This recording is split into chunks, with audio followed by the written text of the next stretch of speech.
유대인들이 복음을 배척했고, 그리고 그 복음이 이방에게 임해서 지금 로마에서 신앙생활하는 사람들이 구원을 받았다 그러면은 아마 유대인들은 그 버려졌다고 정죄하는 사람들이 있을 수도 있고, 또 자기들은 구원받았다고 교만할 수도 있을 텐데, 바울은 그렇게 하지 마라 라고 하는 말씀으로부터 오늘 본문을 시작을 하는 겁니다.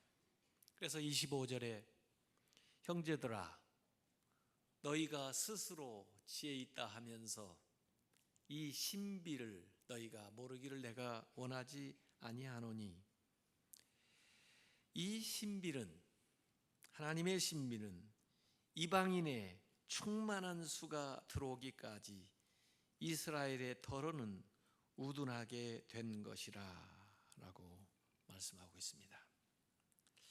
스스로 지혜 있다고 교만하지 마라 하는 거죠. 하나님의 그 지혜와 지식은 헤아릴 것이 없다, 헤아릴 길이 없다 하는 말이에요. 너희가 모르는 것이 있다는 거예요. 그것은 하나님의 구원의 신비다. 여기 신비, 비밀이라고도 얘기하는 무스테리온 이렇게 돼 있는데, 영어로는 미스테리죠. 하나님의 신비가 있다는 거예요. 사실 우리가 아무리 공부를 많이 하고 안다고 해도요, 아주 부분적으로 아는 것이지 세상에도 우리가 알지 못하는 것이 참 많습니다. 우주의 신비는 참 알 길이 없습니다. 또 인간 이 육체 내부에 우리 기관 이미 알고 있는 지식 외에 모르는 것이 너무 많아요. 더구나 구원의 진리에 대해서 모르는 건 너무 많다는 거예요. 그래서 신비스럽습니다. 하나님이 알려줘야만 알지, 하나님이 알게 한 것만 알게 됐지, 그 외에 모르는 게 너무 많습니다. 이 말굽자석, 어려서 초등학교 다닐 때 보니까 그 테이블 위에 쇠붙이들 놓고 그 판 아래에서 말굽자석 보이지 않는 곳에서 움직이면 그 위에 있는 쇠붙이가 움직여요. 또 자기들끼리 달라붙기도 하고 그래요. 이 보이는 현상은 보이지 않는 곳에서 움직이는 그 말굽자석의 움직임에 따라서 달라지는 거죠. 이 세상에 보이는 많은 현상들은 신비하신 그 하나님의 그 움직이심에 따라서 얼마든지 달라지고 있는 것입니다. 그래서 우리가 겸손해야 돼요. 마태복음 11장 25절 26절에 예수님이 이런 말씀하셨습니다. 천지의 주제이신 아버지여, 이것을 지혜롭고 슬기 있는 자들에게는 숨기시고 세상에 지혜 있다는 자들에게는 숨기시고 어린 아이들에게는 나타내심을 감사하나이다. 옳소이다. 이렇게 된 것이 아버지의 뜻이니이다 그랬어요. 그래서 결국 이 하나님의 진리에 도달한 사람은 세상적으로 지식이 많은 사람이 도달하는 게 아니고 겸손한 사람, 어린아이와 같이 믿고 받아들이는 사람들에게 이 하나님의 진리가 임했다는 거예요. 사실 비밀이라 하지만은 하나님은요, 이걸 감춰두려고 하는 게 아니에요. 드러내기를 원하세요. 그래서 자연 만물을 통해서 하나님의 신비를 드러내고, 또 역사를 통해서 하나님의 섭리를 드러내고, 사람을 통해서 하나님이 하신 일들을 보여주시고, 그리고 말씀을 통해서 계시하시고, 예수님을 통해서 우리에게 말씀하시고, 성령을 통해서 지금도 감동감화하면서 하나님의 그 신비를 우리에게 드러내요. 그게 계시예요. 다만 우리가 교만해서, 우리가 눈이 가려져서, 또 마음이 완악해져서 귀가 어두워서 듣지 못하고 보지 못할 뿐이죠. 그런데도 우리가 그 비밀을 알게 되었고 우리가 예수님을 믿게 되었다는 것은 참 신비스러운 일입니다. 그래서 찬송가 310장에 하나님의 은혜로 이 쓸데없는 자 왜 구속하여 주는지 난 알 수 없도다. 내가 믿고 또 의지함은 내 모든 형편 아시는 주님 늘 보호해 주실 것을 나는 확실히 아네. 하나님의 신비를 믿습니까? 하나님의 그 신비의 능력을 믿으면 믿을수록요 걱정이 없어져요. 두려움이 없어져요. 하나님이 나를 지금까지 인도하시고 앞으로도 놀랍게 역사하신다고 하는 하나님의 그 비밀을 우리가 믿게 되면요 세상의 모든 상황 속에서도 하나님을 의지하면서 맡기면서 살아갈 수 있는 마음의 여유가 생기는 거예요. 하나님의 신비의 능력을 알면 알수록 부정적인 것은 적어지고 하나님의 역사는 더욱 우리의 삶에 커지는 겁니다.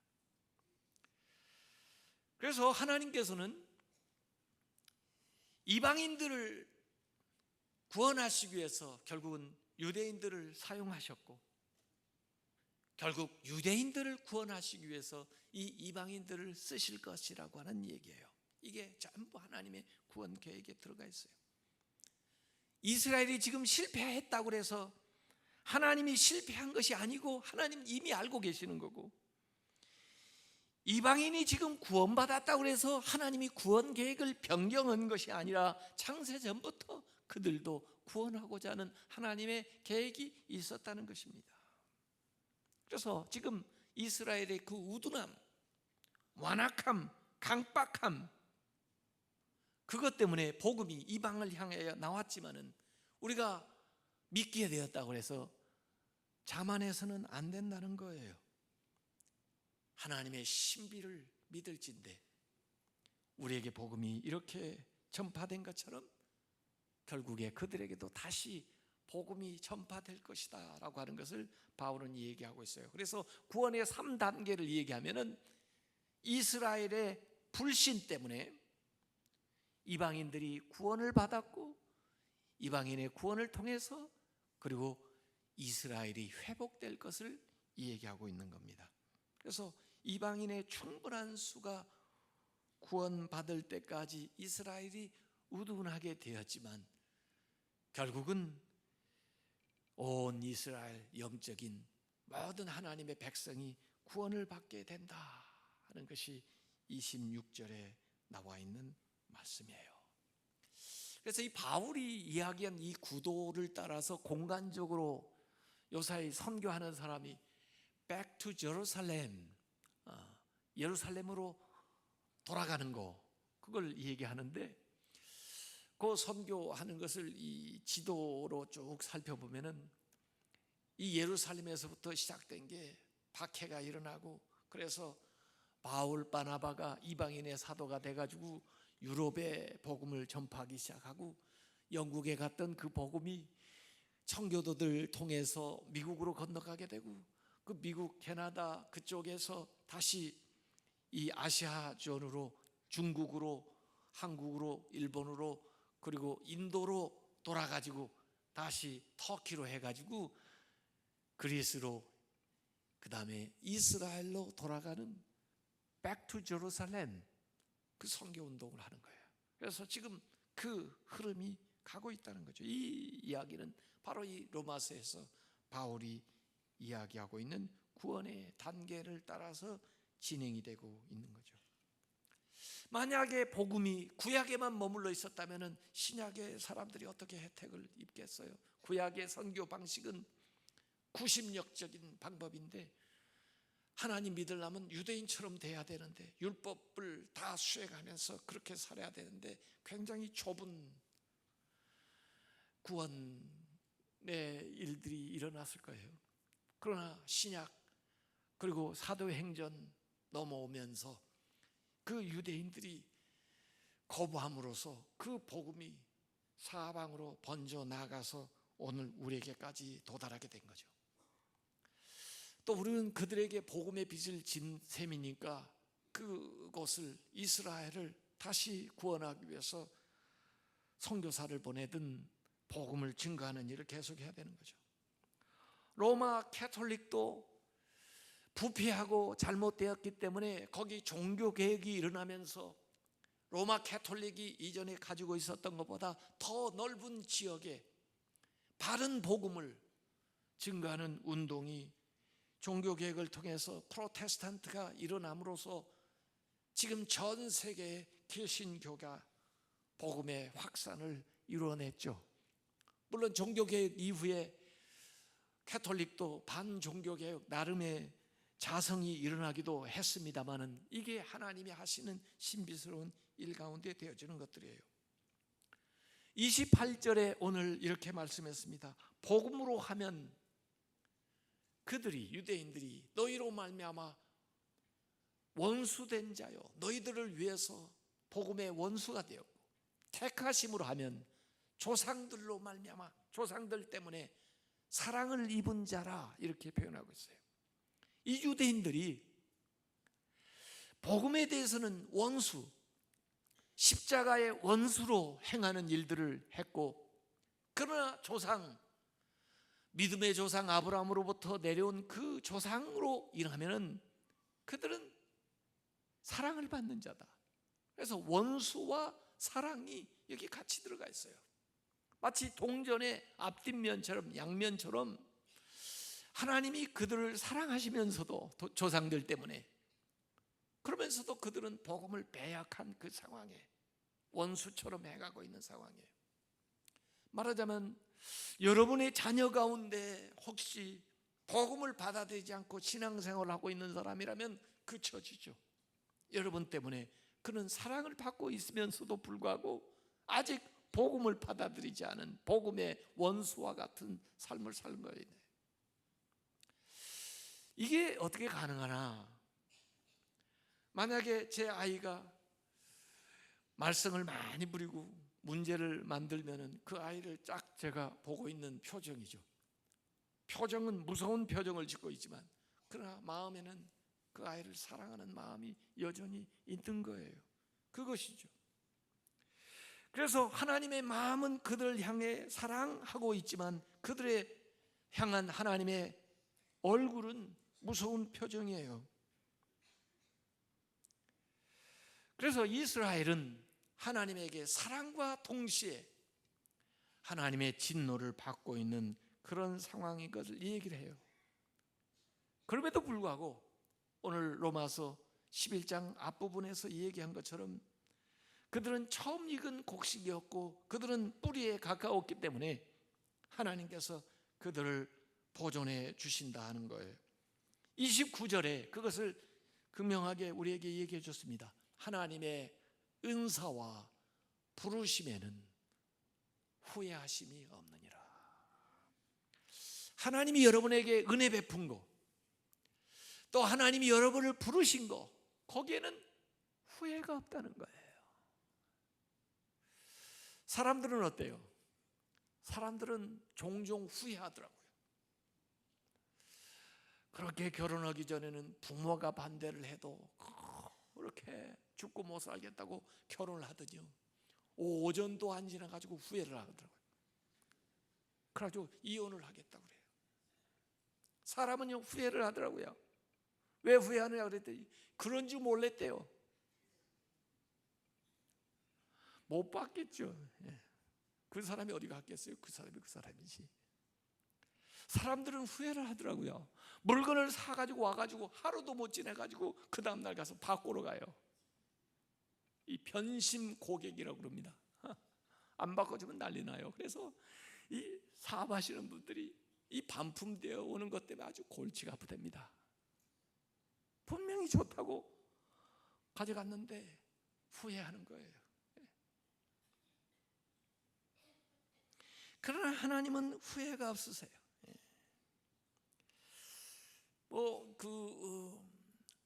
아이들은 말이에요, 기분 좋을 때 뭘 줬다가 또 조금 기분 나쁘면요 다시 달래요. 아까 준 거, 어제 준 거 다시 돌려줘 그래요. 그걸 미국에서는 인디안 기버라고 그래요. 인디안 기버.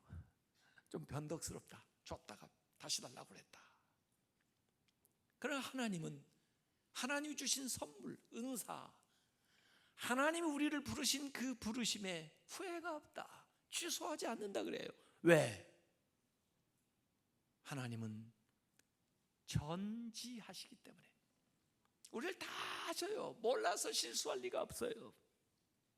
하나님은 전능하시기 때문에.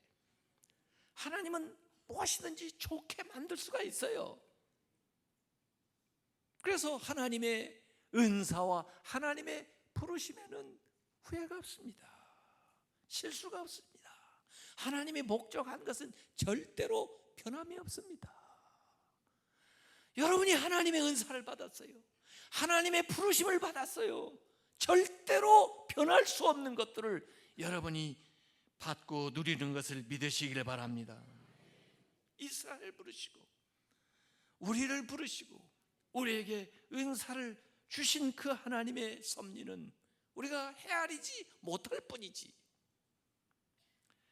하나님께서 반드시 이 모든 것들을 아름답고 귀하게 만드실 거라는 것, 그것이 하나님의 구원의 신비입니다.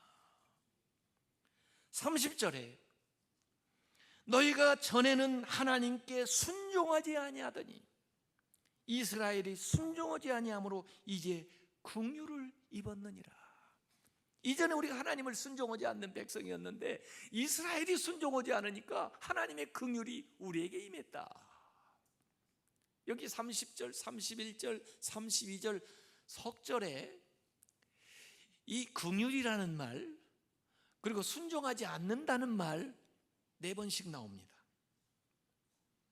그래서 짝을 이루어요. 순종하지 않은 거와 우리가 순종하지 않을 때, 또 유대인들이 순종하지 않으므로 벌이 임하는 게 아니고 긍휼이 임해요. 긍휼이. 아마 순종하면은 상을 받겠죠.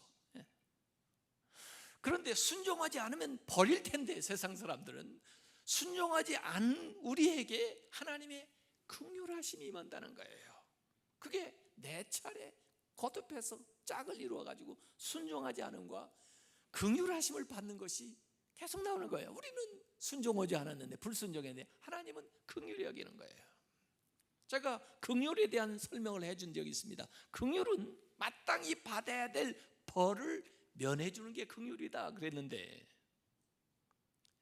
하나님의 부르심이 후회가 없기 때문에 우리가 불순종함에도 불구하고 우리를 버리지 아니하시고 우리를 긍휼히 여기신다는 거예요. 만약에 여러분이 순종해서 뭘 얻었다면 여러분의 공로죠. 그러나 불순종했는데도 얻게 되는 것은 은혜죠. 하나님의 은혜. 보니까요, 세상에 그 직업마다 싫어하는 사람이 있더만요. 의사가 제일 싫어하는 사람이 누군지 아십니까? 의사가 싫어하는 사람. 앓으니 차라리 죽겠다는 사람을 싫어한다. 치과 의사가 싫어하는 사람이 있어요. 이 없으면 잇몸으로 산다는 사람. 산부인과 의사가 싫어하는 사람이 있답니다.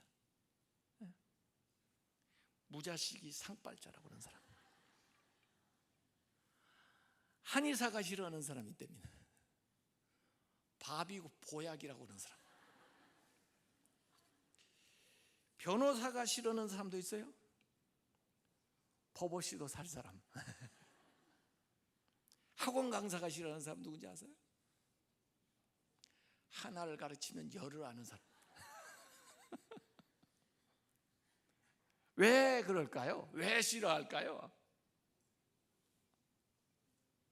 자기가 필요 없으니까. 그렇죠? 그런 사람한테 자기가 필요 없잖아요. 그런 사람한테 의사가 필요 없잖아요. 그러면 예수님이 싫어할 사람은 누굴까요? 예수님이 싫어할 사람, 아마 죄 없이 사는 사람일까요? 그런 사람은 없죠. 그러니까 예수님이 싫어할 사람은 아마 내가 죄 졌으니까 내가 죄값 받겠다는 사람일 거예요. 아마 나 죄 졌으니까 지옥 가겠다는 사람을 아마 예수님이 제일 싫어할 겁니다. 왜? 예수님이 할 일이 없으니까. 예수님이 하신 일이 무효화되니까. 아무 소용이 없으니까 그 사람한테. 예수님이 오셔서 뭐라고 하셨어요? 병자에게 의사가 필요한 거지만, 필요한 것처럼 나는 죄인을 위해서 왔다. 죄인을 부르러 왔다. 죄인 때문에 내가 왔다 이거예요.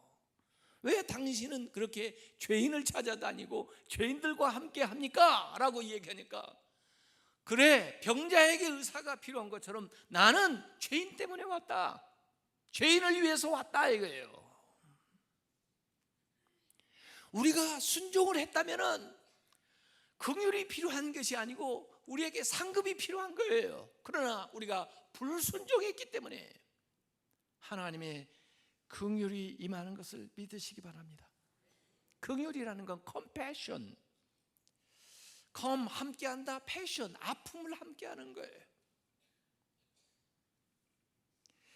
사실 예수님이 이 세상에 계실 때 눈먼 사람, 중풍병자, 귀머거리, 나병 환자, 굶주린 사람, 이런 사람, 심지어 죽은 사람, 그들을 볼 때 긍휼히 여기셨어요. 심지어 눈물을 흘리셨어요. 그 예수님의 긍휼히 여기시는 마음이 작동을 해서 결국 그들의 문제들을 해결해 주는 거예요. 그래서 이게 긍휼 사역이에요. 긍휼 사역. 예수님이 행하신 모든 긍휼 사역의 최정점은 우리를 구원하시는 거예요. 죄에 빠져서 죽을 수밖에 없는 우리를, 그 죄 가운데서 불순종한 우리를 구원해내시는, 그것이 예수님의 긍휼 사역의 최고봉이죠. 31절에 이와 같이 이 사람들이 순종하지 아니하니 이는 너희에게 베푸신 긍휼로 이제는 그들도, 유대인들도 긍휼을 얻게 하려 하심이라 그랬습니다. 우리의 구원은 언제든지 하나님의 긍휼의 결과인 것을 믿으시길 바랍니다. 이스라엘이 아브라함의 후손이기 때문에 자동적으로 구원받는 거 아닙니다. 우리가 훌륭한 업적을 쌓았기 때문에 구원받는 거 아닙니다. 이스라엘이나 우리나 불순종했고, 우리가 구원받는 것은 오직 하나님의 긍휼하심을 입어서 우리가 구원을 받는 겁니다. 그래서 내가 나 된 것은 하나님의 은혜로라. 여러분이 교회에 다니게 되는 것도 하나님의 긍휼하심입니다. 여러분이 하나님을 믿게 된 것도 하나님의 긍휼하심입니다. 여러분이 구원을 받은 것도 하나님의 긍휼하심입니다. 그 접붙이는 능력이 오직 하나님에게 있어요. 그래서 우리는 자랑할 것이 없습니다. 32절에 하나님이 모든 사람을 순종하지 않은 가운데 가두어 두신 것은 모든 사람에게 긍휼을 베풀려 하심이로다 그랬습니다. 모든 사람이 불순종했다는 거예요. 그래서 모든 사람들이 하나님의 긍휼이 필요하다는 거예요. 그래서 주님께서 우리 모두에게 긍휼을 베푸셔서 구원하시는 거예요. 그래서 우리가 하나님 앞에 좋은 것들 가지고도 나가야 되지만은 하나님이 찾으시는 건 그거예요. 하나님, 제가 불순종했습니다. 제가 잘못했습니다. 저에게 긍휼을 베풀어 주시옵소서. 저를 불쌍히 여겨 주시옵소서. 저를 용서하여 주시옵소서. 그 마음만 가지면 그 불순종 가운데 놓여있는 우리를 주님의 긍휼하심으로 구원해 주시는 것을 믿으시길 바랍니다. 이렇게 얘기하고 나니까요, 바울이요, 하나님을 찬양하지 않을 수가 없어요. 그래서 로마서 9장, 10장, 11장에 유대인의 구원과 이방인의 구원에 대한 이야기들 쭉 하다가 중간에 찬양, 하나님께 영광 돌리면서 기도하는 대목이 오늘 33절에서 36절까지 나와 있습니다. 33절, 34절에 깊도다 하나님의 지혜와 지식에 풍성하며 그의 판단은 헤아리지 못할 것이며 그의 길을 찾지 못할 것이로다. 누가 주의 마음을 알았느냐? 누가 그의 모사가 되었느냐? 하고 얘기하는 거예요. 앞에 시작할 때 신비롭다 그랬는데 여기 마무리하면서 깊도다 얘기를 해요. 하나님의 그 신비가 깊고 높고 넓고 무한대한 거죠. 광활하다는 거죠.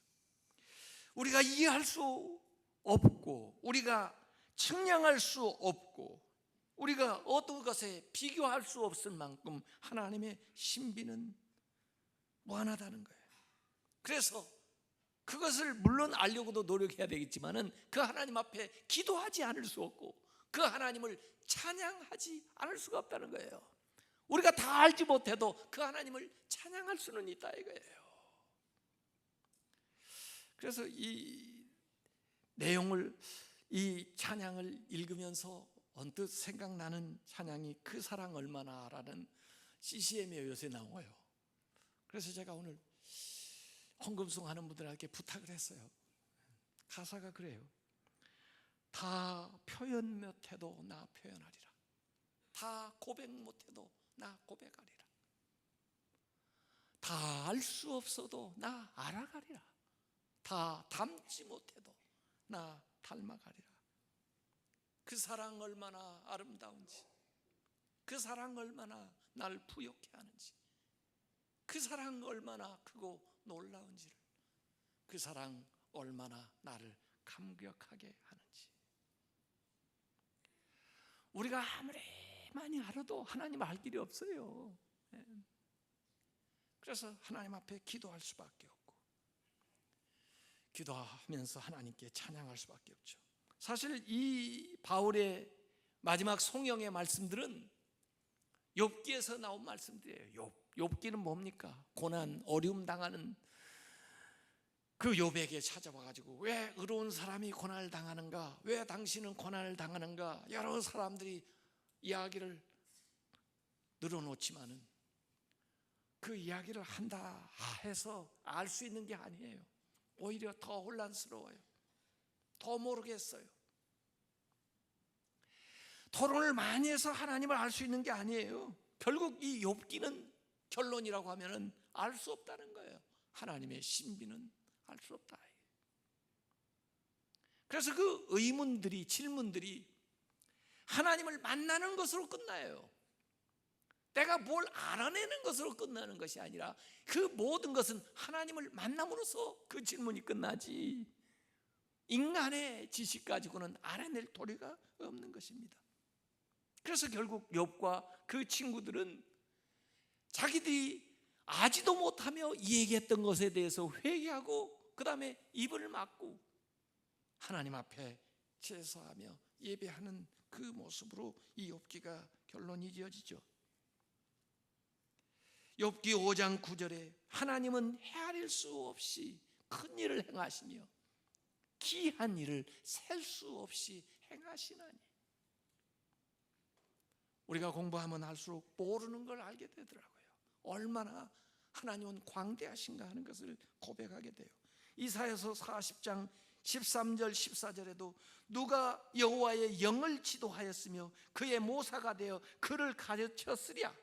그가 누구와 더불어 의논하셨으며 누가 그를 교훈하였으며 그에게 정의의 길로 가르쳤으며 지식을 가르쳤으며 통달의 도를 보여주었느냐라고 질문하고 있어요. 그럴 수 없다는 거죠. 고린도전서 2장 9절에도 보니까 하나님이 자기를 사랑하는 자들 위하여 예비하신 모든 것은 눈으로 보지 못하고 귀로 듣지 못하고 사람의 마음으로 생각하지도 못하였다. 하나님의 그 풍성함, 하나님의 그 부요하심은 인간이 측량할 수가 없을 정도로 무한 광대하다는 거예요. 그 넓이, 그 깊이, 그 높이에 있어서 측량할 길이 없다. 하나님은 하나님이시기 때문에, 우리 인간은 유한한 인간이기 때문에. 그래서 이 세상에서요, 하나님이 아무리 계시를 해줘도 우리는 유한한 인간이기 때문에 알 수 있는 것만 알아요. 그래도 신비스러운 것은 구원을 얻을 수 있는 구원에 대한 지식은 하나님 필요한 건 다 주셨어요. 또 우리 인간은 유한할 뿐만 아니라 원래 에덴 동산에서 만들어 놓은 그 완전한 인간이 못 돼요. 타락함으로써 많은 것들을 잃어버렸어요. 하나님의 형상 가운데도. 그래서 인간이 다 할 길이 없어요. 더구나 우리가 살고 있는 이 세상은 악한 마귀가 활동하고 있는 이 세상으로 믿는 자조차도 미혹하는 일들이 자행되고 있는 세상이에요. 믿지 못하도록, 듣지 못하도록, 알지 못하도록 방해하는 영적인 세력이 존재하기 때문에 우리가 하나님을 온전히 알아갈 수가 없는 겁니다. 고린도후서 4장 3, 4절에 보니까 만일 우리의 복음이 가리었으면 망하는 자들에게 가려진 것이라 그 중에 이 세상의 신이, 사탄이죠, 마귀죠, 믿지 아니하는 자들의 마음을 혼미하게 하여 그들의 마음을 혼돈시켜서 미혹시켜서 그리스도의 영광의 복음의 광채가 비치지 못하게 함이니, 구름처럼 가리는 거죠. 그리스도는 하나님의 형상이니라. 그렇기 때문에 우리가 안다는 것은요, 지극히 부분적으로 하는 건데, 그래도 감사한 것은 우리가 하나님을 알게 되었다는 거, 우리가 구원을 받았다는 거, 하나님의 부르심을 들었다는 거, 이것은 놀라운 신비가 아닐 수가 없습니다. 어떻게 인간이 하나님을 알 수가 있다고 하는가? 누가 구원의 길을 찾았다고 할 수 있는가? 누가 주님의 마음을 안다고 할 수 있겠나? 주님이 알게 해주시니까, 우리가 주님의 뜻을 깨닫게 해주시니까 따르게 된 거지. 누가 그의 상담자가 되겠냐, 모사가 되겠냐 하는 것은 상담자가 돼가지고 하나님을 상담해 주겠느냐 이거예요. 하나님 앞에 기도하면서 말씀하옵소서, 제가 말씀대로 살겠습니다 할 것이지. 35절에 누가 주께 먼저 드려서 갚으심을 받겠느냐, 누가 먼저 하나님께 드리냐 이거예요. 우리가 뭘 하나님께 먼저 드려요? 하나님이 먼저 다 주셨지. 11조도 하나님이 주셨으니까 그 가운데 드리는 거지. 우리가 뭘 하나님 앞에 드려요? 이 세상에 올 때부터 다 하나님의 세상에서 하나님이 주신 것을 누리고 살면서 뭘 내가 먼저 하나님께 드리고 그 다음에 하나님이 나한테 갚아야 된다고 하느냐고 말이에요. 우리의 모든 헌신, 충성, 아무리 많은 시간을 하나님 앞에 드려도 하나님이 주지 않은 것이 없다는 거예요. 우리는 빚진 자들이에요. 오직 우리는 주님의 영광을 위해서 이 모든 것을 쓰게 하소서라고 기도할 뿐이지 뭘 그렇게 얘기하냐 그죠? 그래서 마지막 36절에 하나님께 영광을 돌리는 송영이 나옵니다. 이는 만물이 주에게서 나오고 주로 말미암죠 주에게로 돌아갑니다. 그에게 영광이 세세에 있을지어다. 주님께 from 나오고 주님으로 말미암고 through, 그리고 결국 to 주님께 가는 거예요.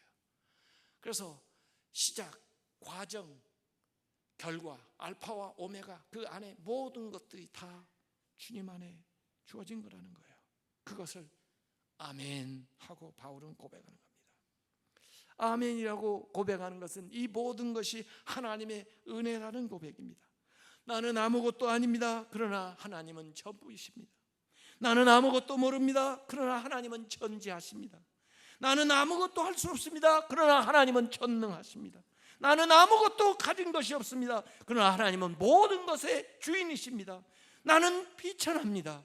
그러나 하나님은 영광스럽습니다. 그것이 오늘 로마서 11장을 결론 지으면서 하나님께 드리는 찬양이에요. 기도예요. 오늘 한번 하나님의 그 신비에 대해서 생각을 해보세요. 여러분이 어떻게 이렇게 구원을 받았나? 하나님의 그 후회할 것이 없는 그 부르심에 대해서 한번 생각을 해보세요. 어떻게 여러분들이 이 긍휼하심을 입었는가? 이것은 알면 알수록 신비스럽고 우리가 측량할 수 없는 하나님의 신비가 그 안에 담겨져 있습니다. 이 은혜 안에 살아가는 여러분들이 일평생 이 하나님의 긍휼하심을 따라서 하나님이 주신 평안과 구원을 누리시고 그 밖에 많은 사람들에게도 이 하나님의 긍휼하심을 전하는 그런 복된 삶을 사시기를 주님의 이름으로 축원합니다.